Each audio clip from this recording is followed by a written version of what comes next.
नहीं, नया यात्रा क्या दिखावे से थोड़ी आजकल आदमी इंडिया रख लेने से भ्रमित थोड़ी हो जाएगा कि आपने इंडिया अलायंस बना लिया, इंडिया सरनेम रख लिया, इंडिया रख लिया तो आदमी भ्रमित हो गया। कोई इनका विजन नहीं है, कोई एक नेता नहीं है जो आज के समय अपोजिशन का एक बड़ा चेहरा हो। हर आदमी की अपनी अपनी महत्वाकांक्षाएं हैं, इस चक्कर में ये अलायंस तो पूरा नहीं बन पा रहा है। रण क्षेत्र है, सब अपने अपने रणबांकुरों के साथ लगे हुए हैं। बाकी देखिए जनता किसके पक्ष में जाती है। अब अखिलेश यादव को अब क्या बताएं, उनकी अपनी ही पार्टी में एकता नहीं बची है तो वो कैसे सत्ता में आ सकते हैं। नमस्कार, आप देख रहे हैं न्याय 24 और मैं हूं आपके साथ अंकिता शुक्ला। इस समय हम मौजूद हैं राजधानी लखनऊ के डिस्ट्रिक्ट कोर्ट के सामने, जहां पर आज हम बात करेंगे चुनाव के बारे में। 3 चरणों का चुनाव हो चुका है, चौथा चरण सर पर है। अब देखना होगा कि 3 चरणों के बाद चौथे चरण का जो फैसला आने वाला है, जो वोटिंग होने वाली है, उसको लेकर जनता की क्या राय है। और 5वें चरण में राजधानी लखनऊ में चुनाव होने वाले हैं, तो उसको लेकर भी बात करेंगे कि क्या कुछ 4 जून को तस्वीरें निकलने वाली है। सर, आपका नाम? शिवम गुप्ता। सर, क्या लगता है 24 का किंग कौन हो रहा है? 24 का किंग तो मोदी जी ही रहेंगे, इसमें तो कोई संदेह नहीं है किसी को भी। और बाकी यूपी की पोजीशन भी बहुत बढ़िया है अभी तो 80 सीटें यूपी से जो संकल्प लिया गया है बीजेपी की तरफ से, वो पूरा हो रहा है? बिल्कुल पूरा हो रहा है इस बार। सर, आप क्या कहेंगे? अब क्या कहना है, हम सर के साथ में हैं और हमें लगता है इस बार भी मोदी जी 400 पार ही उनका क्रॉस होगा। 400 पार हो सकता है। सर, आप क्या कहेंगे? मैं ये कहना चाहूँगा, मैं भी दिल्ली से आया हूँ आज सुबह ही। दिल्ली में भी बीजेपी आएगी, राजस्थान का रहने वाला हूँ, राजस्थान में भी बीजेपी आएगी और यहाँ पे भी बीजेपी कंप्लीट बहुमत के साथ आएगी।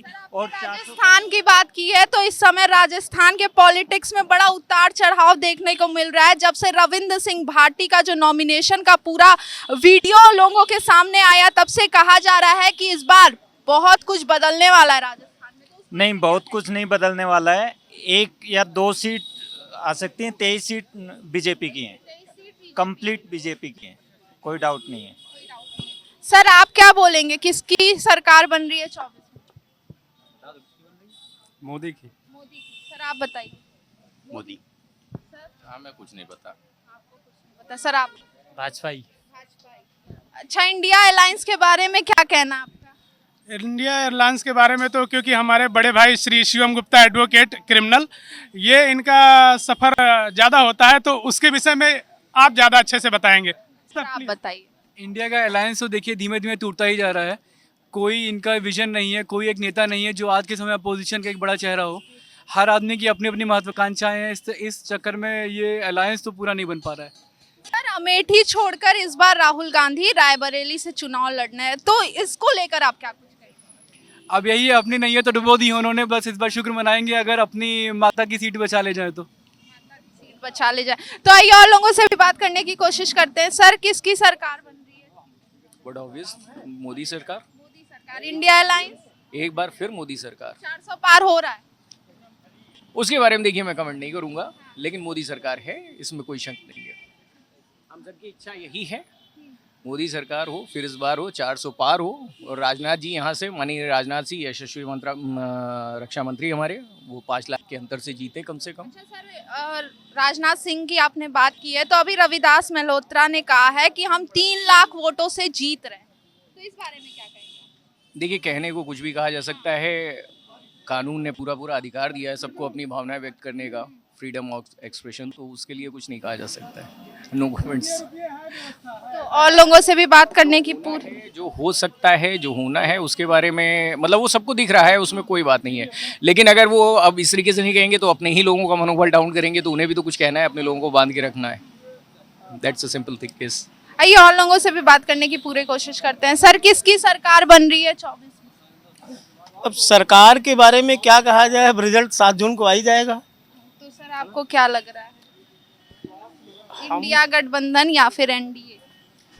इंडिया गठबंधन का पल्ला थोड़ा सा कम दिख रहा है, एनडीए गठबंधन काफ़ी मार्जिन से आगे आने की उम्मीद है, दिख रही है। ठीक है, बाकी रण क्षेत्र है, सब अपने अपने रणबांकुरों के साथ लगे हुए हैं। बाकी देखिए जनता किसके पक्ष में जाती है। अंकल, आप क्या कहेंगे, क्या कहें आप? किसकी सरकार बन रही है? अब आपको क्या मालूम साहब किसकी बन जाएगी? किसको जितवा रहे हैं आप? अब हम किसको बता दें साहब? हाँ, किसको बताएं, बताइए। बताइए, अपना पक्ष रखिए। अरे बीजेपी सरकार बन जाए ठीक है उसका। बीजेपी सरकार बन जाए तो ठीक है। आइए और लोगों से भी बात करने की पूरी कोशिश करते हैं। सर किसकी सरकार बन रही है 24 में? है किसकी बननी होगी बनेगी सर, कमल की बनेगी और किसकी बनेगी। आप क्या बोल मोदी जी की बनेगी, मोदी जी योगी जी, सिर्फ ओनली मोदी जी। आप क्या बोल रही हैं? वही बीजेपी। जी जी। तो और लोग भी यहाँ मौजूद हैं, उनसे भी बात करने की पूरी कोशिश करते हैं और उनसे जानने की कोशिश करते हैं कि क्या उन सर किसकी सरकार बन रही है? बनेगी बीजेपी की और किसी तो लोगों का कहना है लगातार कि बीजेपी की सरकार बन रही है। सर आप बताइए किसकी सरकार बन रही है? बीजेपी की बनने के चांसेस हैं। बीजेपी। इंडिया गठबंधन? कोई मतलब ही नहीं है इंडिया गठबंधन का। सर क्यों? न्याय यात्रा किया राहुल गांधी ने। नहीं, न्याय यात्रा क्या, दिखावे से थोड़ी आजकल आदमी इंडिया रख लेने से भ्रमित थोड़ी हो जाएगा कि आपने इंडिया अलायंस बना लिया, इंडिया सर नेम रख लिया, इंडिया रख लिया तो आदमी भ्रमित हो गया। आदमी देखता है आपने चलाई है ना, 70 साल तो रहे ही हैं आपने, तब तो कुछ नहीं किया। अब आप कह रहे हो कि न्याय यात्रा कर लिया है। गठबंधन का मतलब क्या होता है? जो पहले से ही बिखरा हुआ है उसका क्या सेंस बनता है? तो सर अखिलेश यादव ने कहा है कि यूपी से आए थे, यूपी से ही जाएंगे, तो इसमें कितनी सच्चाई है? कोई सच्चाई नहीं है। अखिलेश यादव का अपना खुद का बेस खिसका हुआ है यूपी में, तो कोई चांसेस ही नहीं बनते इन लोगों के। सर आप क्या कहेंगे? अब अखिलेश यादव को अब क्या बताएं, उनकी अपनी ही पार्टी में एकता नहीं बची है तो वो कैसे सत्ता में आ सकते हैं। तो ये तो जग जाहिर है कि उनकी अपनी पार्टी में एकता नहीं है। तो सर 4 जून को विपक्ष लगातार दावा कर रहा है कि इंडिया अलायंस अपनी सरकार बना रही है। तो विपक्ष दावा कर रहा है ना, वास्तविकता तो कुछ और है। करेगा ही करेगा। दावा तो हर कैंडिडेट करता है कि मैं जीतूंगा, ये नहीं तो पोर्ट्रेइंग तो करनी ही पड़ती है। और लगातार विपक्ष ये भी कह रहा है कि 2 चरणों में तो बीजेपी एकदम गिर चुकी है, हम सरकार बना रहे हैं बहुत तेजी से। तो हवाई दावे हैं, कोई भी कुछ भी दावा कर दे तो कैसे कह सकते किस बेसिस पे किया गया है? कोई बेसिस ही नहीं है, कुछ दावे का बेसिस भी तो होना चाहिए कि सर ईवीएम का बड़ा सवाल उठाते हैं विपक्ष वाले, तो उसमें कितनी ईवीएम में कोई उस फालतू बातें हैं। और क्या, अगर ईवीएम में सच्चाई होती तो इनकी राजस्थान में सरकार कैसे बन रही होती कांग्रेस की जो है, और इससे पहले कर्नाटका में बन है कि कई जगह से बीजेपी हट रही है। अगर ईवीएम ही हमारे कंट्रोल में हो, हमारे मीन्स बीजेपी के कंट्रोल में हो, तो फिर बाकी जगह से हम कैसे हट रहे हैं? तो हम हर जगह बिल्कुल 100% हर जगह पे आ जाएं अगर ईवीएम में ही कोई प्रॉब्लम है। तो ये तो विपक्ष का अपना कहना है। कहते हैं ना, खिसियानी बिल्ली खंबा नोचे, वही वाला हाल है। तो वो कहें कुछ भी, ये जग जाहिर है कौन आ रहा है, ये आप भी जानते हैं, हम भी जानते हैं। सर आप क्या कहेंगे?